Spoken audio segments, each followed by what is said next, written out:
Un mito intemporal. Fue el acontecimiento religioso más importante de la religión mesopotámica durante los siguientes 3000 años. O un hecho histórico. Los efectos de una bomba atómica en cada metro de su trayectoria. El fin del mundo. Para algunos, cuestión de fe. Es un conflicto global entre Dios y las fuerzas del mal. Para otros, una certeza científica. Es solo cuestión de tiempo que esos dos elementos confluyan. Y para un hombre, simplemente una elección. Empecé a dar órdenes. La mitad de la población destruida de inmediato. Apocalipsis. Es inevitable. El fin de los días. El juicio final. El Armagedón. En todas las épocas ha habido personas convencidas de que el fin estaba próximo. Desde que los primeros seres humanos trataron de comprender su propia creación, han estado obsesionados con su desaparición. Si el tiempo es una línea, eso significa que tiene un principio y un punto final. Algunos científicos creen que estamos fascinados con el apocalipsis porque ya ha ocurrido. Los acontecimientos que habrían visto y el cambio que estos habrían producido en el clima del planeta les habrían resultado inexplicables.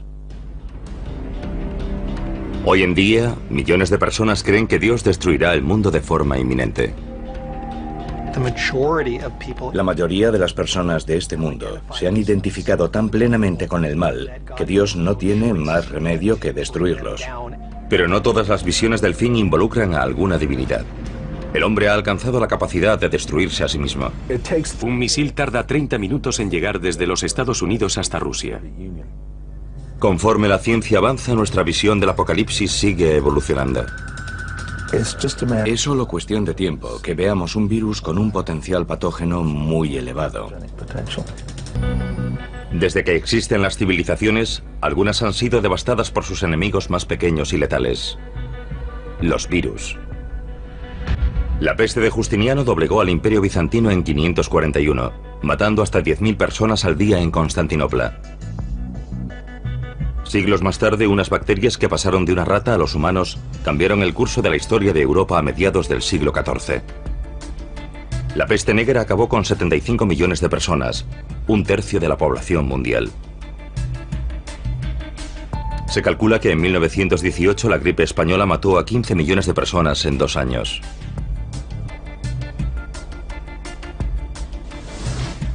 Han fallecido más personas por causa de los virus que por la suma de todas las guerras y los desastres naturales. Sin embargo, olvidamos constantemente el pasado, como si no quisiésemos afrontar la posibilidad de una pesadilla futura. Un apocalipsis vírico capaz de provocar la extinción de la humanidad.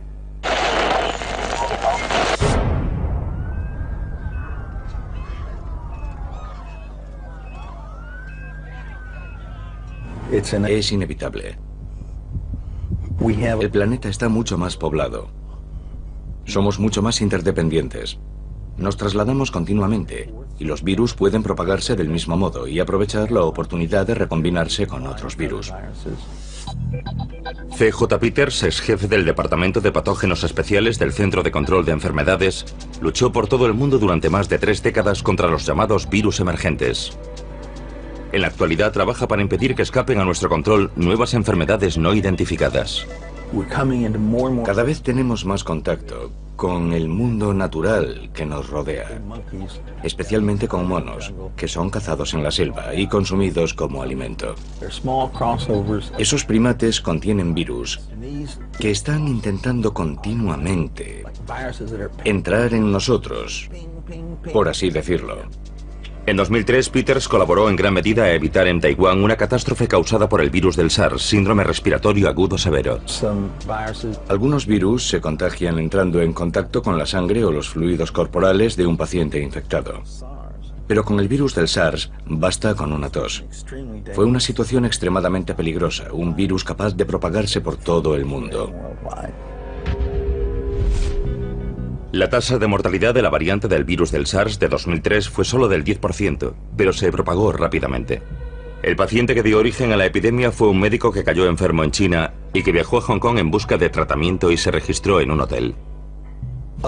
Otros huéspedes de ese hotel propagaron el virus por todo el mundo. Vietnam, Singapur, Alemania, los Estados Unidos, Irlanda y sobre todo Canadá.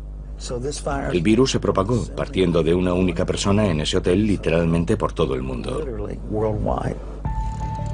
8.000 infecciones más tarde, la Organización Mundial de la Salud formuló una serie de recomendaciones para los viajes. Por suerte, la propagación de la enfermedad fue detenida antes de alcanzar proporciones planetarias. Millones de personas tuvieron que usar mascarillas y ser puestas en cuarentena. Pero hay innumerables virus letales que mutan constantemente, buscando nuevas combinaciones para penetrar en los seres humanos y propagarse más rápido. Uno de ellos es el virus del ébola. Tiene una tasa de mortalidad muy elevada, del 50 al 90%, dependiendo de su virulencia. Y el virus del ébola circula por la naturaleza, principalmente en los murciélagos. Rara vez se propaga a otras especies, como la humana. Cuando lo hace, los resultados son devastadores. En 1976, un maestro de escuela de Yambuco, en el Zaire, la actual República Democrática del Congo, regresó de un viaje por las zonas rurales con mucha fiebre. Le diagnosticaron malaria y recibió tratamiento.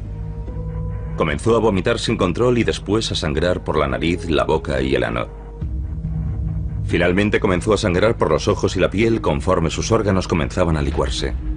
14 días después había fallecido. En pocos días, 318 personas de su entorno manifestaron los mismos síntomas. 280 de ellas fallecieron poco tiempo después.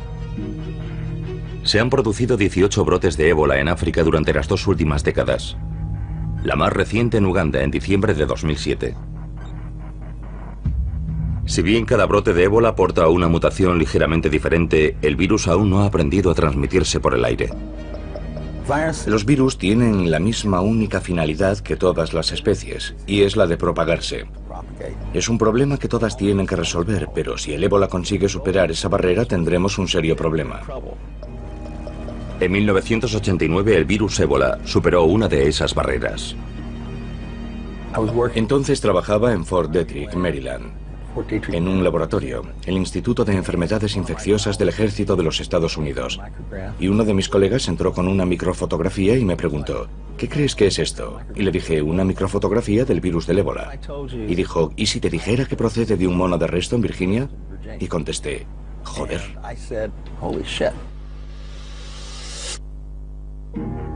En 1989, el virus más mortífero del mundo, el ébola, apareció en el continente americano, en Reston, Virginia. Cuando nos enfrentamos a una enfermedad para la cual no tenemos tratamiento ni vacuna, debemos tomar medidas extremas. El virus se estaba propagando desde un centro de cuarentena de monos. Organizamos un grupo de personas del laboratorio que tenían experiencia en el trabajo con virus de riesgo de nivel 4. Al principio se propagaba de la misma manera que las cepas humanas del virus del ébola se propagan en África. Intentamos por todos los medios analizar la propagación de sala en sala. Estaban reutilizando agujas y jeringuillas de un mono a otro. Interrumpimos esa práctica en la instalación y siguió extendiéndose. Era evidente que lo que estábamos haciendo para evitar su avance no estaba funcionando. La única explicación posible era que el virus se estuviese propagando a través de los conductos de ventilación. Se propagaba por el aire como la gripe. Cundió el pánico. Las autoridades estatales y locales cooperaron con la División del Ejército y del Centro de Control de Enfermedades para poner en marcha una contención absoluta. No hubo infecciones en seres humanos, pero si un virus del ébola que se propagase por el aire hubiese salido de aquellas instalaciones, las consecuencias hubiesen sido inimaginables. Temíamos que aquel virus pudiese ser infeccioso no solo para los monos, sino también para los humanos. Entonces no teníamos forma de saber lo peligroso que era. De modo que suministramos a todos los monos un anestésico y los incineramos. No había otra opción. Fue triste, pero tuvieron que morir 500 monos para contener aquel virus. El brote parecía haber terminado. Como precaución, todos los empleados del laboratorio fueron examinados en busca de infecciones. Después de limpiar todo el lugar, resultó que algunos de los cuidadores mostraban indicios de infección del virus, pero no enfermaron.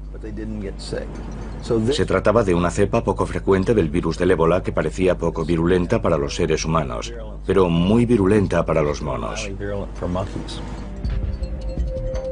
El ébola había encontrado la forma de propagarse por el aire e incluso infectar a las personas, pero por alguna razón había perdido la capacidad de hacer que enfermasen, algo que ya había logrado antes.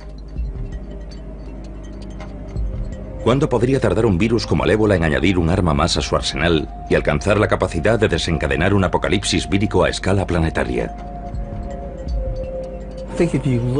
Si analizamos los brotes de nuevas versiones de enfermedades ya conocidas y de enfermedades nuevas, vemos que sin duda han aumentado en los últimos 50 años.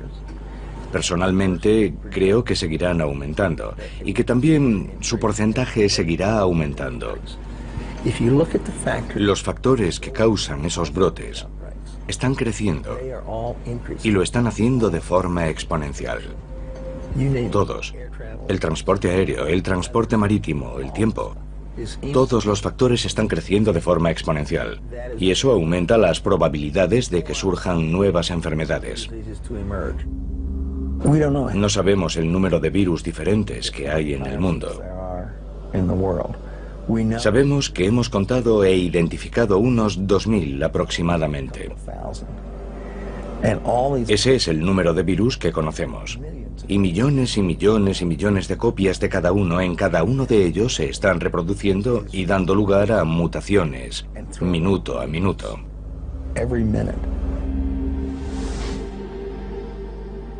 Tenemos los dos extremos del espectro. Contagioso, pero poco virulento. Poco contagioso, pero muy virulento. Y es solo cuestión de tiempo que ambos acaben coincidiendo. Es algo inevitable.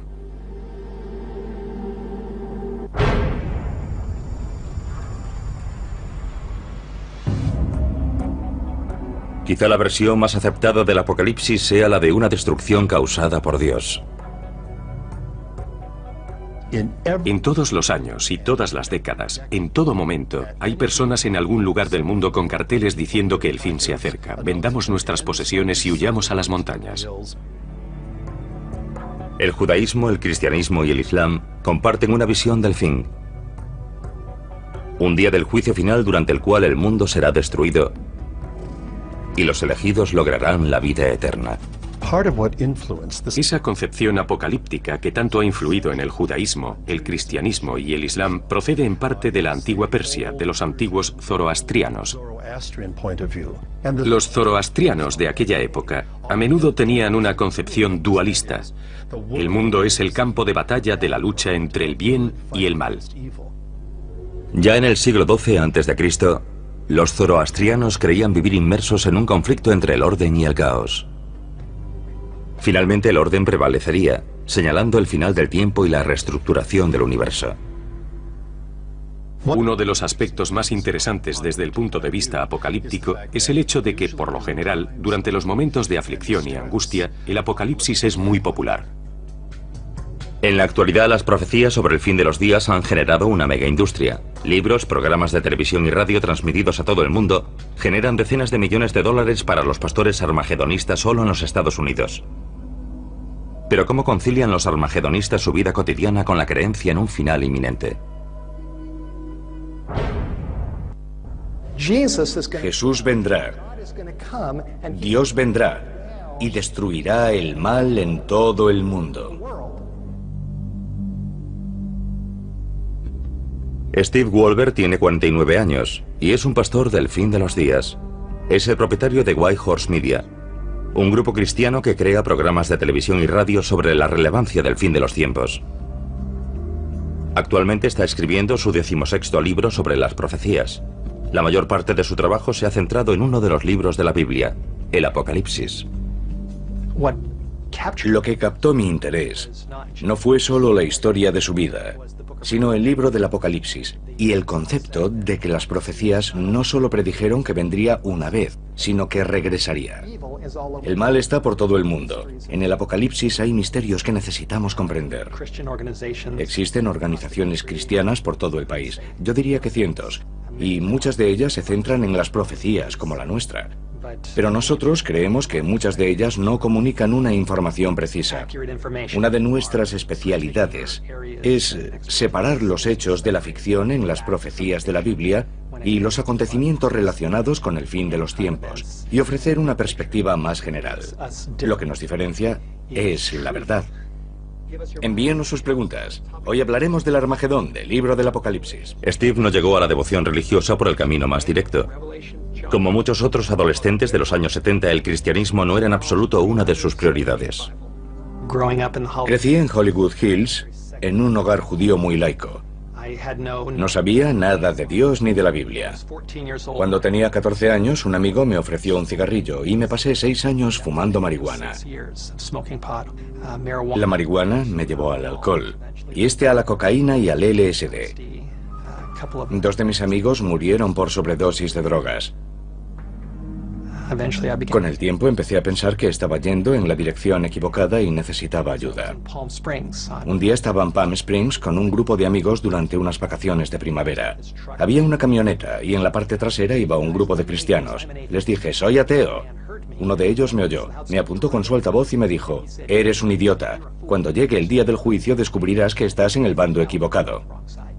Recuerdo que escuché aquello y me quedé atónito, con la boca abierta. Mis ojos se abrieron espiritualmente y vi a Jesús como el Mesías. Cuando lo vi, tomé por fin una decisión. Eso ocurrió hace 29 años y desde entonces no he vuelto a consumir drogas ni alcohol. Cada día a las 5 de la tarde Steve sale de su oficina de Fresno y conduce 40 kilómetros hasta su casa en las montañas. Ser padre me ha enseñado mucho sobre mi Padre del Cielo. A mi hijo y a mí nos encanta salir a plantar semillas. Pasado un tiempo, podemos ver su fruto. El tomate, el calabacín o los guisantes. Y el fruto está conectado a la raíz. Las raíces espirituales del mal del mundo son sobrenaturales. Esas raíces son Satanás y sus ángeles. Cuando veo a mi familia, a mi hijo y a mi hija, tiemblo al pensar que crecerán en este mundo. El verdadero mal está ahí fuera. Y deseo que llegue el día en que Jesús vendrá a poner fin al mal y nos llevará a un nuevo mundo que es perfecto y bueno y lleno de amor. Deseo que ese día llegue lo antes posible. Ven, Señor Jesús.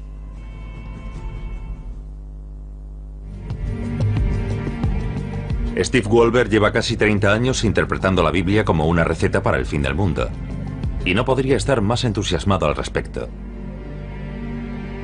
Steve se reúne periódicamente con otros pastores del fin de los tiempos en una mesa redonda para poner de manifiesto que las profecías bíblicas sobre el fin del mundo están ocurriendo ahora mismo. Sabemos por Lucas 21 que Jesús predijo que habría indicios, que se producirían grandes acontecimientos no solo en la tierra, sino en el mundo que nos rodea, que nos están diciendo que el gran día está próximo. Mateo 24 nos ofrece una verdadera lista. El versículo 6 nos dice, y oiréis de guerras y rumores de guerras, y habrá pestes y hambrunas y terremotos en diferentes lugares. Ya lo estamos viendo. Ha habido un terremoto en China. Creo que han quedado 80.000 personas bajo los escombros. Hay quien dirá que ya hemos sufrido terremotos y guerras antes, pero creo que en estos tiempos los estamos viendo con más frecuencia. En todo el mundo se están produciendo simultáneamente una sucesión de desastres cada vez mayores. Centrémonos en Lucas 25, en el rugido del mar y las olas. Jesús nos dice que los corazones de los hombres les fallarán por miedo, y la principal causa de muerte en los Estados Unidos son las enfermedades cardíacas. Y nos dice que Babilonia, la potencia llamada Babilonia, trataría de unir de nuevo al mundo. Si alguien ha hecho 10 predicciones y 9 de ellas se han cumplido, sería un buen indicador de que la 10ª también está en camino. Y en Lucas 21 Jesús dice, cuando veáis ocurrir todas estas cosas, sabed que está cerca, incluso a las puertas. Ya casi es el momento. Tras décadas de investigación, Steve Wolber cree saber la gran verdad sobre cómo se desarrollará el fin de los tiempos. Se trata de un conflicto global entre Dios y las fuerzas del mal. En algún momento se producirá algún tipo de crisis global. Cuando todos hayan escogido entre Dios y el diablo, se cerrará una puerta en el cielo. Y la Biblia dice, y los reunió en el lugar llamado Armagedón y las ciudades de las naciones cayeron. Y eso incluye Tokio, Moscú, París, Los Ángeles, incluso Roma. Aparecerá una señal en el cielo. La gente mirará hacia arriba y pensará, ¿es un pájaro? ¿Es un avión? ¿Es un satélite? ¿Qué es? Se acercará más y será nada menos que Jesucristo llegando en un caballo blanco para liberar a su pueblo y rescatar a los que se han levantado por él, rodeado de ángeles, miles de millones de ángeles. La trompeta sonará, los ángeles invadirán la atmósfera y luego reconstruirá un nuevo cielo y una nueva tierra. A ver, cariño, ¿quieres que coja yo la caña? La triste realidad es que la mayoría de la gente de este mundo se ha identificado tanto con el mal, que Dios no tendrá más remedio que acabar también con ellos. A pesar del sombrío futuro, Steve ha logrado equilibrar su vida laboral y familiar. No puedo aislarlos totalmente. Quiero prepararlos, quiero darles formación. No soy de los que huyen de la realidad. El último día Dios no nos juzgará según nuestra religión. Dios juzgará al mundo según unas normas básicas, el bien y el mal. Esto es lo que me ha enseñado lo que está bien y lo que está mal. Mi hijo es consciente de que cuando llegue Jesús, todo el mundo arderá y creará un mundo nuevo. Y yo le digo que será genial y que estamos deseando verlo. Esa es la buena noticia. No temo el Armagedón. Rezo al Señor. Si eso es lo que hace falta para poner fin al mal, adelante. Estoy listo.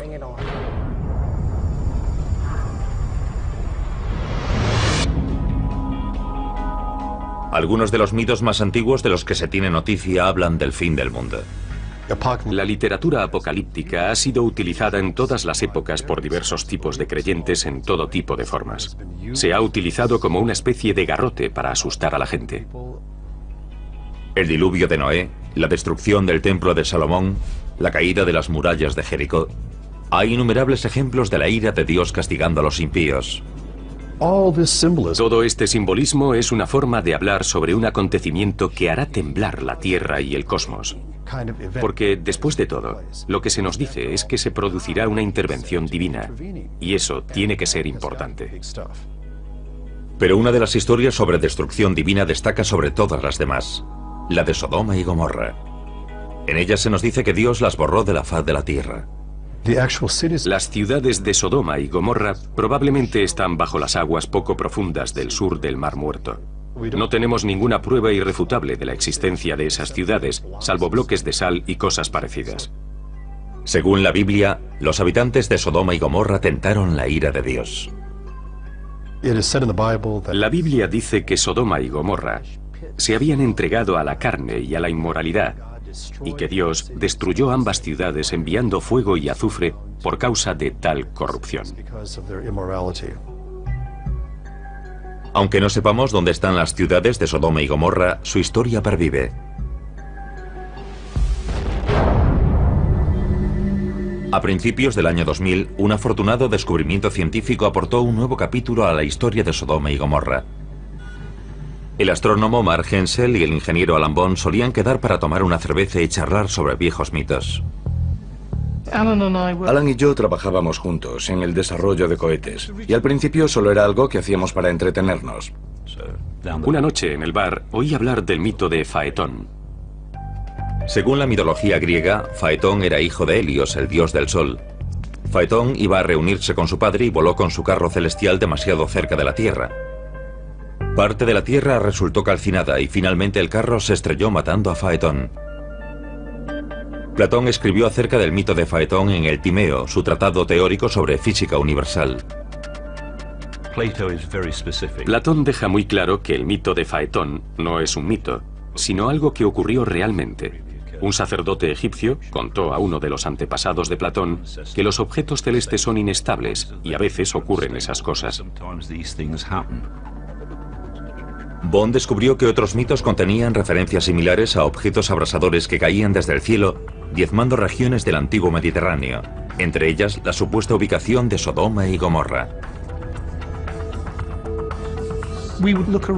Buscamos otros mitos y leyendas que pudiésemos relacionar con ella e intentamos agruparlos según el lugar en donde ocurrían o el aspecto que pudo haber tenido un fenómeno celeste para dar lugar a un mito de este tipo.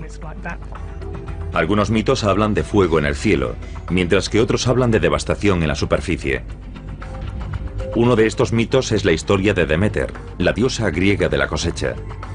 Cuando su hija Perséfone fue raptada por Hades, el señor del inframundo, Deméter la buscó en vano por la tierra. Descuidó su deber de cuidar los cultivos y su pena dejó un rastro de tierra abrasada. La teoría de Alan y Marr era que muchos de estos mitos se refieren a un único cataclismo que sucedió hace milenios, y las antiguas leyendas podrían, de hecho, haberse originado tras el impacto de un asteroide con la Tierra. Mark y Alan estudiaron el firmamento, analizando imágenes de satélite de la NASA en busca de impactos que respaldasen su teoría. Alan tiene un conjunto de programas que desarrolló para otro proyecto, y pueden ofrecer una imagen en la que vemos la trayectoria de objetos cruzando el cielo. Pero no tenían constancia de un cráter de impacto en el Mediterráneo. Entonces vieron un misterioso accidente geológico en los Alpes austriacos, cerca de la ciudad de Keffels. Un deslizamiento de tierra de 5 kilómetros de longitud y medio kilómetro de profundidad. No es el rastro habitual del impacto de un asteroide, pero podría ser el resultado de un objeto que hubiese llegado con una trayectoria muy baja. Hemos aprendido que algunos de estos objetos de baja densidad se fragmentan en la atmósfera y no dejan un cráter, pero pueden causar graves daños en la superficie. Cuando conoces la trayectoria con la que pudo llegar ese objeto, te das cuenta de que en ese lugar ocurrió algo muy especial. Era una buena teoría, pero Bond y Hemsel carecían de pruebas suficientes para llevarla del bar a la opinión pública. Pero entonces encontraron una pista notable. La imagen de una antigua tablilla sumeria del Museo Británico conocida como el Planisferio. Inmediatamente me puse en guardia y pude ver que en aquella curiosa tablilla sumeria figuraban muchas referencias como la constelación de Piscis, que aparecía con mucha claridad. Era un documento con muchos elementos astronómicos. Nos dice cómo era el cielo aquella noche, cómo estaban situados los planetas, las posiciones de las constelaciones en el cielo. Utilizando programas informáticos astronómicos, Bond y Hemsel se dieron cuenta de que aquella disposición de estrellas y planetas representada en el planisferio había tenido lugar más de 5.000 años atrás. La tablilla era un esquema del cielo nocturno anotado por un antiguo astrónomo. La tablilla está escrita en sumerio, con caracteres cuneiformes. Entonces ninguno de nosotros sabía leer sumerio. Así que debíamos aprender a leer la escritura cuneiforme para luego traducir la tablilla. Cuando empezaron a descifrar el planisferio, vieron que habían descubierto algo importante. Esa tablilla mostraba el acontecimiento religioso más importante de toda la región mesopotámica.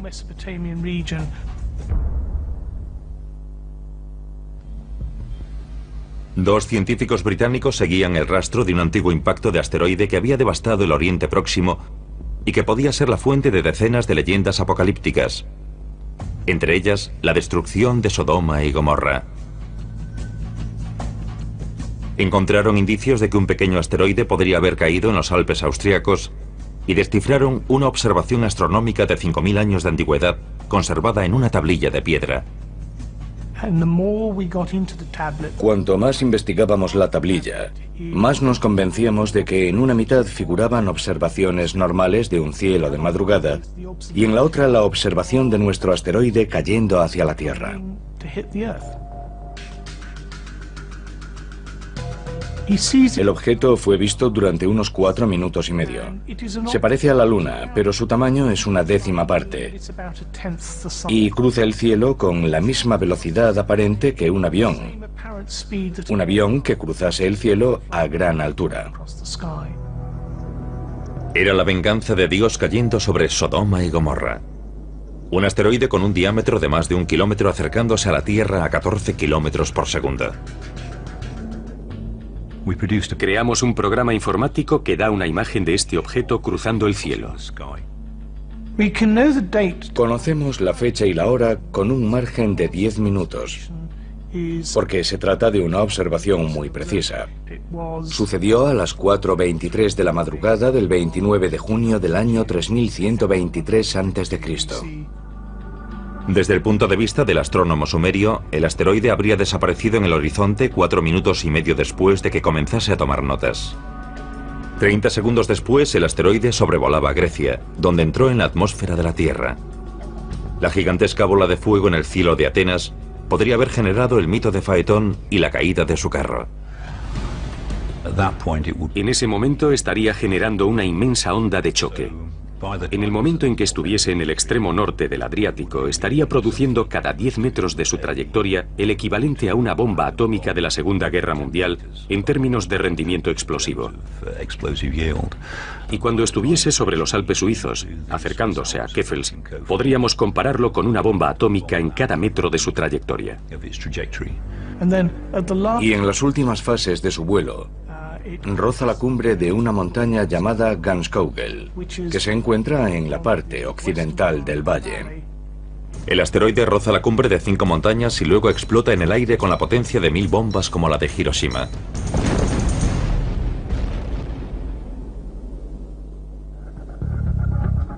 El valle que rodea Keffels sufre un gigantesco desplazamiento de tierra.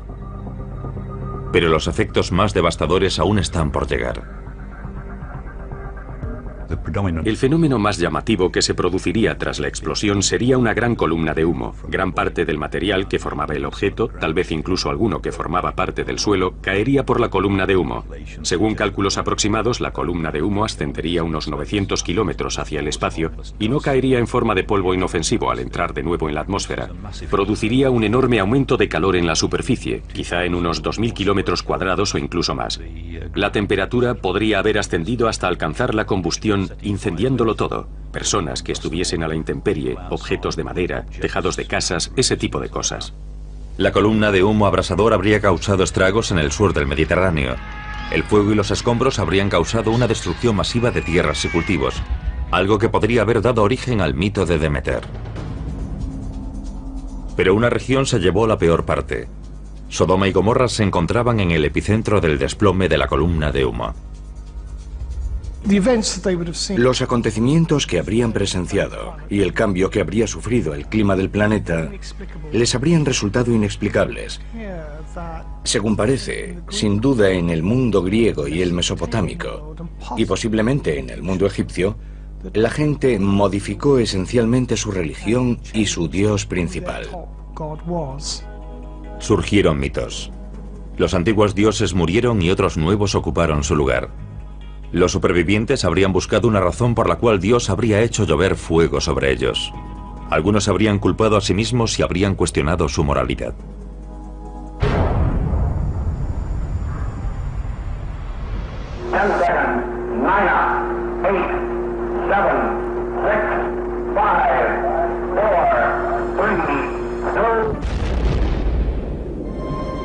En el siglo XX, la humanidad se enfrentó a la amenaza de una guerra nuclear. El mundo podía llegar a su fin con solo pulsar un botón.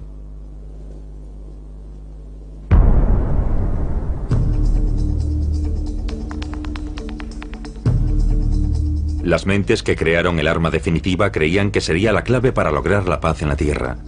Su argumento, que el miedo a las represalias impediría el primer ataque. Su error fue poner el futuro de la humanidad en manos de máquinas. Hemos vivido 4 incidentes que han estado a punto de provocar una guerra nuclear de forma involuntaria. El 9 de noviembre de 1979, 4 centros nucleares del mando estadounidense registraron un ataque nuclear soviético a gran escala. El Pentágono se puso inmediatamente en alerta máxima. El personal responsable de lanzar nuestros misiles intercontinentales había recibido la advertencia de que podía tratarse de un ataque real. La verdadera causa de la alerta dejó en ridículo al Pentágono. El turno de noche realizó un simulacro para entrenar a los técnicos y dejaron la cinta del programa dentro del equipo. El turno de la mañana no lo sabía, y lo primero que vio fue cómo lanzaban cientos de misiles soviéticos contra ellos. A continuación, comprobaron los datos procedentes de los satélites, según los cuales no había sido lanzado ningún misil, y dijeron que nadie hiciese nada. Después del incidente de la cinta de entrenamiento, se aplicaron nuevos protocolos de seguridad. Pero menos de un año después, las alarmas volvieron a saltar en las mismas pantallas. Un chip de ordenador que costaba 30 centavos se quemó. El centro de mando estaba viendo que 100 misiles los estaban atacando, lo que provocó una reunión de evaluación de amenaza nuclear. A pesar de las mejoras constantes, los ordenadores de alerta temprana estaban funcionando a su máxima capacidad. Un misil tarda 30 minutos en llegar desde Rusia hasta los Estados Unidos o desde los Estados Unidos hasta Rusia por el Polo Norte. En aquel entonces, tanto los Estados Unidos como la Unión Soviética estaban paralizados en un punto muerto nuclear. Los misiles podían lanzarse cada vez más rápido y a la menor provocación. Y los soviéticos estaban intentando poner en marcha un sistema de alerta temprana con el que poder detener un primer ataque de los Estados Unidos que pudiese acabar por completo con su arsenal nuclear. A principios de 1983, Stanislav Petrov era teniente coronel de las Fuerzas de Misiles Estratégicos Soviéticos, especializado en el desarrollo de un sistema de alerta nuclear por satélite, diseñado para detener un primer ataque estadounidense. Después de graduarse, fue enviado a una nueva instalación de alerta temprana, Serpukhov 15, situada cerca de Moscú. Cuando llegamos, solo había unas pocas casas. Nadie sabía nada. No había nada. Tuvimos que empezar todo desde cero. Trabajábamos en el edificio principal, donde se desarrollaba el sistema de alerta Cometa, un sistema espacial bastante complejo. El satélite orbitaría cubriendo la zona que estaba bajo la amenaza de los misiles de los Estados Unidos. El nuevo sistema ruso de alerta se componía de 9 satélites que observaban la superficie de los Estados Unidos. Cualquier lanzamiento sería detectado rápidamente mediante la observación de las estelas de los cohetes sobre el horizonte. Al menos esa era la idea de los soviéticos. Teníamos una pantalla de reconocimiento que ocupaba una pared entera y mostraba todo el planeta y el territorio de los Estados Unidos. En ella aparecía el alcance de sus misiles. Había exactamente 1000 misiles en 6 bases. La tarde del 29 de septiembre de 1983, el coronel Petrov se hizo cargo del mando de Serpukhov 15 como oficial de guardia. Hicimos el trabajo de rutina y el tiempo iba pasando. Hacia las 10 de la noche habíamos terminado de cenar y tomar el té. Nuestro turno estaba terminando cuando algo irrumpió en la órbita. Todo iba bien. Estábamos preparados para cualquier imprevisto. Y sucedió uno de esos imprevistos.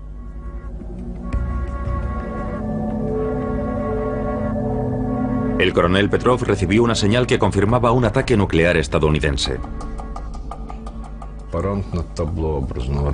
Había un gran aviso en letras enormes, como un estandarte de guerra, a la altura de mis ojos. Inicio. La sirena aulló. Empezaron a llegar informes sobre el lanzamiento de un misil desde los Estados Unidos de América. La primera reacción fue de sorpresa. Acababa de ocurrir algo para lo que debíamos estar preparados. Tenía delante un indicador y a su izquierda se iluminó el alcance de uno de los misiles estadounidenses.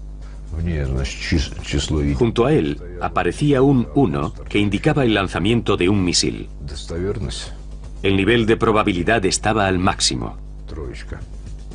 El ordenador soviético de alerta temprana tenía que superar 30 niveles de control de seguridad antes de confirmar el lanzamiento de un misil. El equipo se apresuró a comprobar la autenticidad de la señal. Solo disponían de 28 minutos hasta el impacto. Empecé a dar órdenes. Todos a sus puestos, comprueben todos los parámetros, hagan esto y lo otro, según las instrucciones. Todo parecía confirmar el lanzamiento salvo una cosa. No había sido confirmado visualmente. Superar los 30 niveles de defensa era algo serio. Debido a la falta de confirmación visual, Petrov decidió esperar antes de informar al alto mando militar de lo que estaba sucediendo. Yo era la primera fuente de información y existía el riesgo de que, en cuanto tomase la decisión de que aquel lanzamiento era real, el resto de la cadena de mando siguiese ciegamente mis conclusiones. Es lo mismo que sucede en un gallinero. En cuanto el primer pollo se pone en marcha, el resto lo sigue por todo el pueblo. Petrov fue incapaz de encontrar ningún fallo en el sistema y la situación empeoró. Saltó otra alarma. El sistema indicó otro misil. Y luego un tercero, cuarto, quinto. Todo en 5 minutos. Ahora los monitores superiores indicaban un ataque con misiles.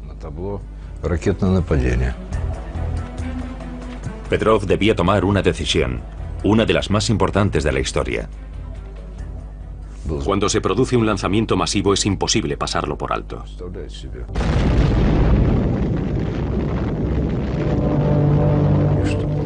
La mitad de la población es destruida de inmediato. Habían pasado ya 12 minutos. Si Petrov hubiese informado entonces al alto mando, este solo habría dispuesto de unos minutos para aconsejar al secretario general Yuri Andropov si debía lanzar un contraataque. Tuve que tomar una decisión. Decidí que era una falsa alarma. Finalmente decidí que sería menos perjudicial clasificar los cohetes detectados como falsas alarmas.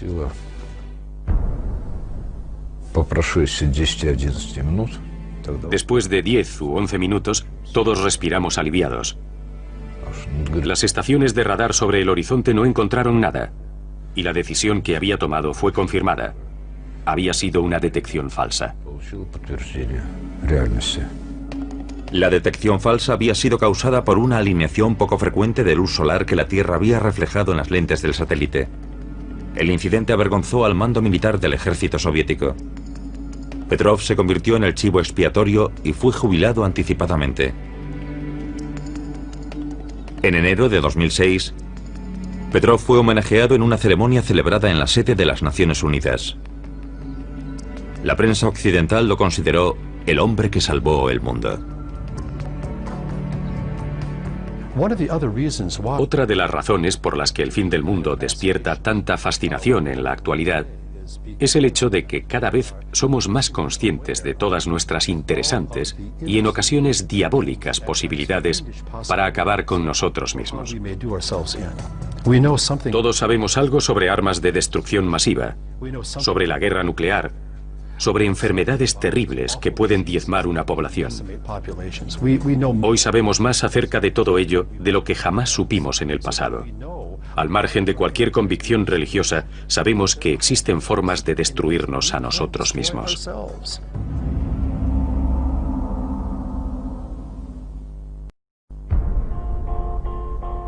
Un mito intemporal. Fue el acontecimiento religioso más importante de la religión mesopotámica durante los siguientes 3000 años. O un hecho histórico. Los efectos de una bomba atómica en cada metro de su trayectoria. El fin del mundo. Para algunos, cuestión de fe. Es un conflicto global entre Dios y las fuerzas del mal. Para otros, una certeza científica. Es solo cuestión de tiempo que esos dos elementos confluyan. Y para un hombre, simplemente una elección. Empecé a dar órdenes. La mitad de la población destruida de inmediato. Apocalipsis. Es inevitable. El fin de los días. El juicio final. El Armagedón. En todas las épocas ha habido personas convencidas de que el fin estaba próximo. Desde que los primeros seres humanos trataron de comprender su propia creación, han estado obsesionados con su desaparición. Si el tiempo es una línea, eso significa que tiene un principio y un punto final. Algunos científicos creen que estamos fascinados con el apocalipsis porque ya ha ocurrido. Los acontecimientos que habrían visto y el cambio que estos habrían producido en el clima del planeta les habrían resultado inexplicables. Hoy en día, millones de personas creen que Dios destruirá el mundo de forma inminente. La mayoría de las personas de este mundo se han identificado tan plenamente con el mal que Dios no tiene más remedio que destruirlos. Pero no todas las visiones del fin involucran a alguna divinidad. El hombre ha alcanzado la capacidad de destruirse a sí mismo. Un misil tarda 30 minutos en llegar desde los Estados Unidos hasta Rusia. Conforme la ciencia avanza, nuestra visión del apocalipsis sigue evolucionando. Es solo cuestión de tiempo que veamos un virus con un potencial patógeno muy elevado. Desde que existen las civilizaciones, algunas han sido devastadas por sus enemigos más pequeños y letales: los virus. La peste de Justiniano doblegó al Imperio Bizantino en 541, matando hasta 10.000 personas al día en Constantinopla. Siglos más tarde, unas bacterias que pasaron de una rata a los humanos cambiaron el curso de la historia de Europa a mediados del siglo XIV. La peste negra acabó con 75 millones de personas, un tercio de la población mundial. Se calcula que en 1918 la gripe española mató a 15 millones de personas en 2 años.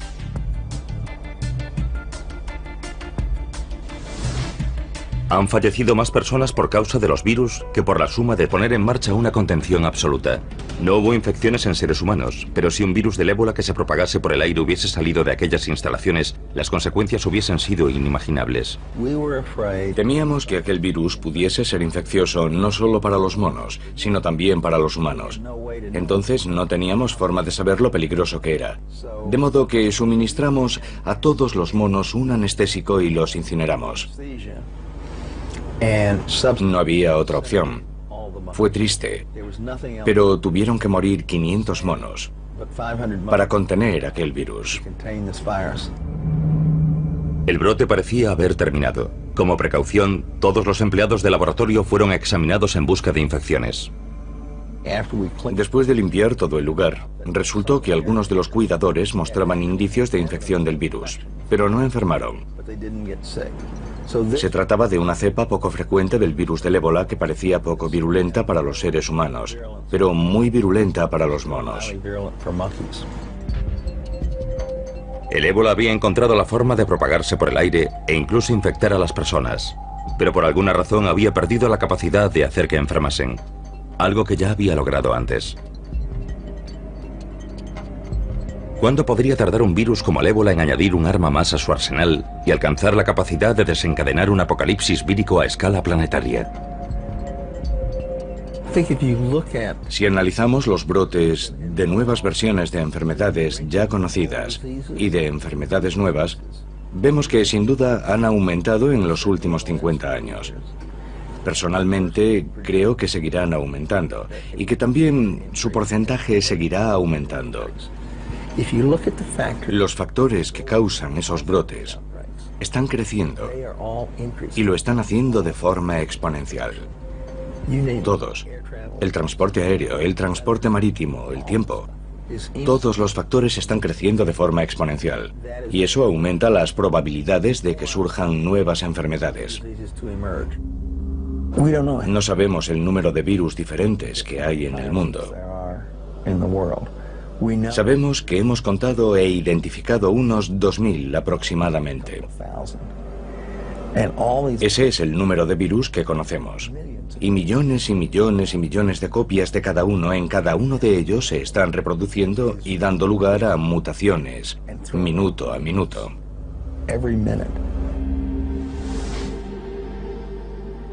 Tenemos los dos extremos del espectro. Contagioso, pero poco virulento. Poco contagioso, pero muy virulento. Y es solo cuestión de tiempo que ambos acaben coincidiendo.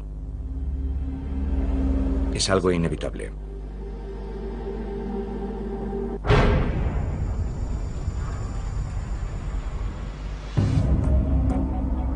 Quizá la versión más aceptada del apocalipsis sea la de una destrucción causada por Dios. En todos los años y todas las décadas, en todo momento, hay personas en algún lugar del mundo con carteles diciendo que el fin se acerca. Vendamos nuestras posesiones y huyamos a las montañas. El judaísmo, el cristianismo y el islam comparten una visión del fin. Un día del juicio final durante el cual el mundo será destruido y los elegidos lograrán la vida eterna. Esa concepción apocalíptica que tanto ha influido en el judaísmo, el cristianismo y el islam procede en parte de la antigua Persia, de los antiguos zoroastrianos. Los zoroastrianos de aquella época a menudo tenían una concepción dualista. El mundo es el campo de batalla de la lucha entre el bien y el mal. Ya en el siglo XII a.C., los zoroastrianos creían vivir inmersos en un conflicto entre el orden y el caos. Finalmente el orden prevalecería, señalando el final del tiempo y la reestructuración del universo. Uno de los aspectos más interesantes desde el punto de vista apocalíptico es el hecho de que, por lo general, durante los momentos de aflicción y angustia, el apocalipsis es muy popular. En la actualidad, las profecías sobre el fin de los días han generado una megaindustria. Libros, programas de televisión y radio transmitidos a todo el mundo generan decenas de millones de dólares para los pastores armagedonistas solo en los Estados Unidos. Pero ¿cómo concilian los armagedonistas su vida cotidiana con la creencia en un final inminente? Jesús vendrá, Dios vendrá y destruirá el mal en todo el mundo. Steve Wolber tiene 49 años y es un pastor del fin de los días. Es el propietario de White Horse Media, un grupo cristiano que crea programas de televisión y radio sobre la relevancia del fin de los tiempos. Actualmente está escribiendo su 16º libro sobre las profecías. La mayor parte de su trabajo se ha centrado en uno de los libros de la Biblia, el Apocalipsis. Lo que captó mi interés no fue solo la historia de su vida, sino el libro del Apocalipsis y el concepto de que las profecías no solo predijeron que vendría una vez, sino que regresaría. El mal está por todo el mundo. En el Apocalipsis hay misterios que necesitamos comprender. Existen organizaciones. Todas las guerras y los desastres naturales. Sin embargo, olvidamos constantemente el pasado, como si no quisiésemos afrontar la posibilidad de una pesadilla futura. Un apocalipsis vírico capaz de provocar la extinción de la humanidad.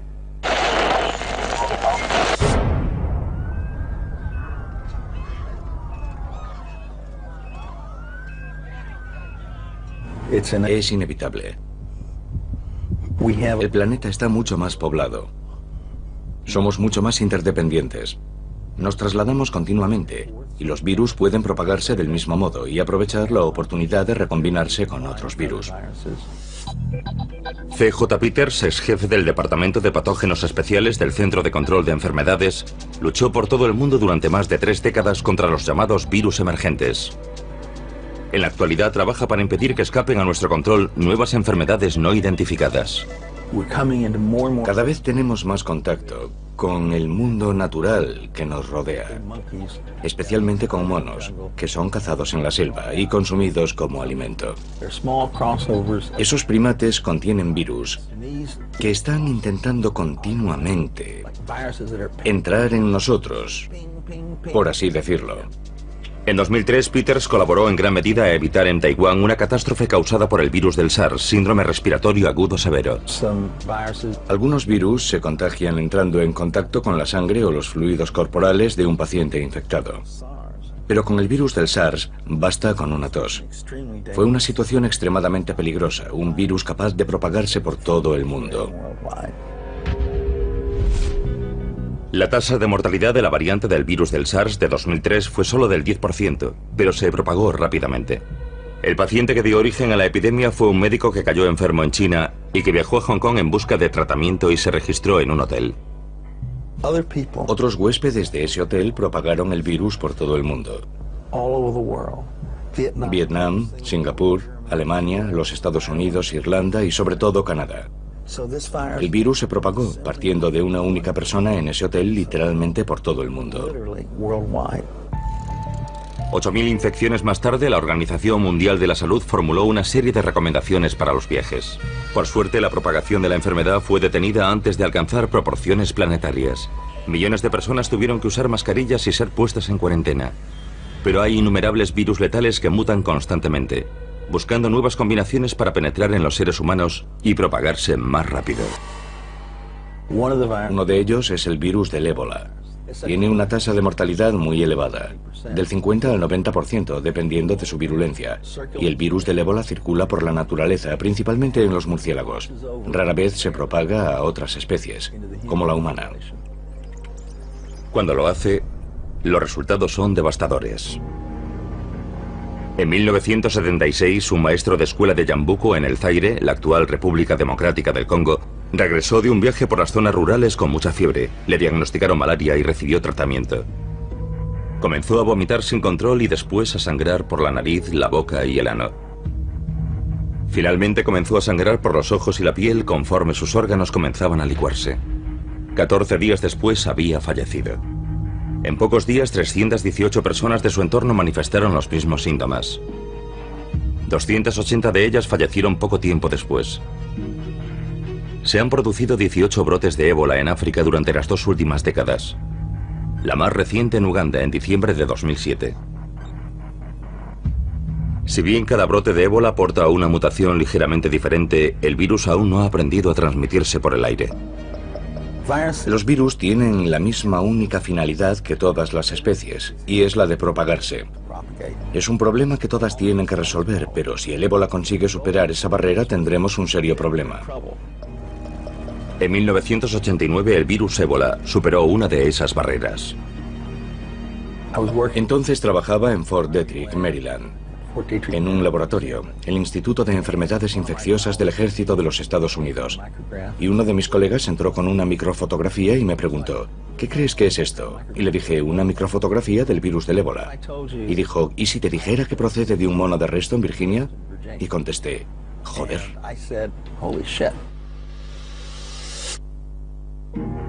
En 1989 el virus más mortífero del mundo, el ébola, apareció en el continente americano, en Reston, Virginia. Cuando nos enfrentamos a una enfermedad para la cual no tenemos tratamiento ni vacuna, debemos tomar medidas extremas. El virus se estaba propagando desde un centro de cuarentena de monos. Organizamos un grupo de personas del laboratorio que tenían experiencia en el trabajo con virus de riesgo de nivel 4. Al principio se propagaba de la misma manera que las cepas humanas del virus del ébola se propagan en África. Intentamos por todos los medios analizar la propagación de sala en sala. Estaban reutilizando agujas y jeringuillas de un mono a otro. Interrumpimos esa práctica en la instalación y siguió extendiéndose. Era evidente que lo que estábamos haciendo para evitar su avance no estaba funcionando. La única explicación posible era que el virus se estuviese propagando a través de los conductos de ventilación. Se propagaba por el aire como la gripe. Cundió el pánico. Las autoridades estatales y locales cooperaron con la División del Ejército y del Centro de Control de Enfermedades